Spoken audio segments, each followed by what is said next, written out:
Ya pemirsa, kini kita ke informasi OCIS yang pertama. Ada korban demonstrasi Iran yang update-nya tembus di 5.000 orang sebagai korban.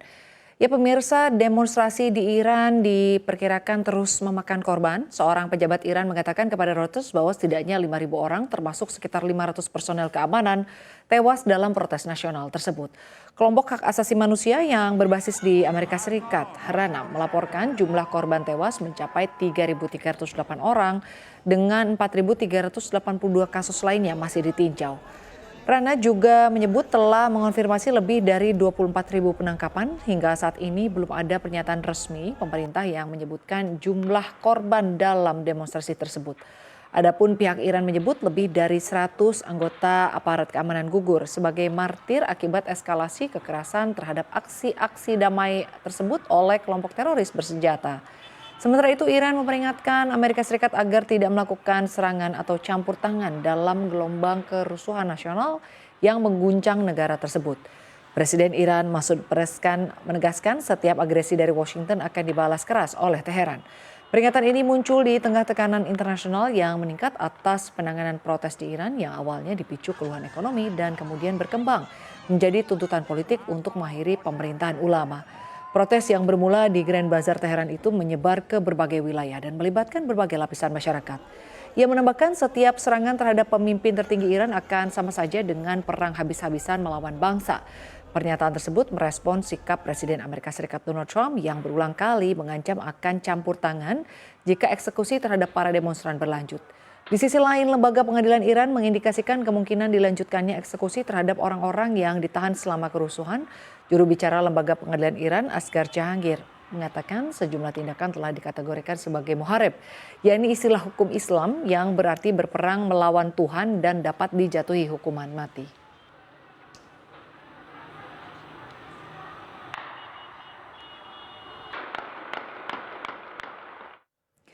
Kini kita ke informasi berikutnya, pemirsa. Ada ambisi Amerika Serikat untuk menguasai Greenland. Ya, ambisi Presiden Amerika Serikat Donald Trump untuk menguasai Greenland kembali mencuat dan memicu kontroversi global. Banyak pihak menilai langkah tersebut sebagai bentuk aneksasi terselubung yang melanggar kedaulatan negara lain. Di balik ambisi besar itu, belakangan diketahui adanya pengaruh seorang pengusaha Yahudi bernama Ronald Lauder. Hal ini diungkap langsung oleh penasihat keamanan Trump, John Bolton, kepada The Guardian pada 2018 silam. Pada suatu hari, Trump memanggil Bolton untuk membahas ide yang tidak lazim, dan di hadapan Bolton, Trump bercerita ada seorang pengusaha yang menyarankan agar Amerika Serikat membeli Greenland. Pengusaha tersebut mengaku telah memiliki kepentingan bisnis di Denmark dan menilai Greenland sebagai wilayah dengan potensi ekonomi besar di masa depan. Saat itu Bolton belum mengetahui siapa sosok pengusaha yang dimaksud, namun belakangan terungkap seorang tersebut adalah Ronald Lauder, pengusaha milik kerajaan kosmetik dunia Estée Lauder. Sejak bisikan itulah Trump disebut semakin getol dengan gagasan menguasai Greenland.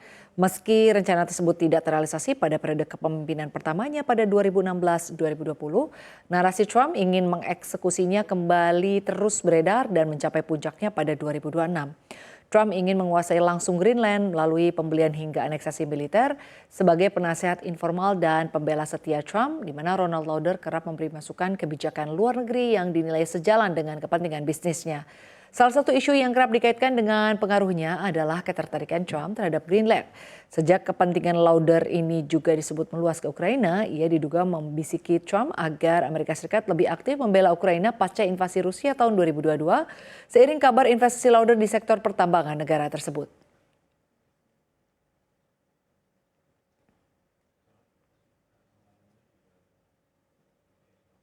Dan kini kita ke informasi berikutnya, pemirsa. Ada kabar terkait kesehatan Raja Salman. Ya, kesehatan Raja Arab Saudi Salman bin Abdul Aziz Al Saud kembali menjadi sorotan setelah Istana Kerajaan mengumumkan bahwa sang raja sempat menjalani perawatan di rumah sakit untuk tes medis di ibu kota Riyadh. Istana Kerajaan menyatakan Raja Salman yang kini berusia 90 tahun dirawat di Rumah Sakit Spesialis Raja Faisal pada Jumat 17 Januari waktu setempat. Namun hasil pemeriksaan medis tersebut disebut tidak mengkhawatirkan, dan pengumuman ini muncul di tengah perhatian publik terhadap kondisi kesehatan Raja Salman yang selama bertahun-tahun menjadi subjek spekulasi. Arab Saudi sendiri merupakan pengekspor minyak mentah terbesar di dunia, sehingga stabilitas kepemimpinan kerajaan kerap menjadi perhatian global.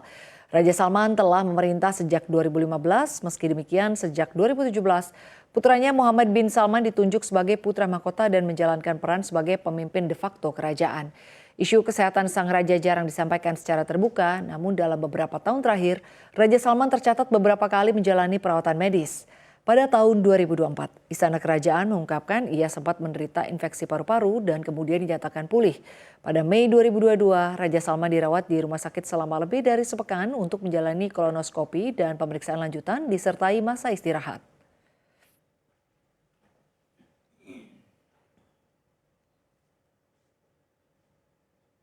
Dan kita ke informasi berikutnya, pemirsa, ada harga emas yang terus merangkak naik. Ya, harga emas dan perak langsung melonjak naik setelah hari ini terpantau kompak tumbang begitu ya di pekan lalu. Hal ini disebabkan aksi taking profit hingga meredanya risiko geopolitik global, di mana harga emas turun sempat 1% pada perdagangan hari Jumat karena investor mengambil keuntungan setelah mencapai rekor tertinggi baru-baru ini.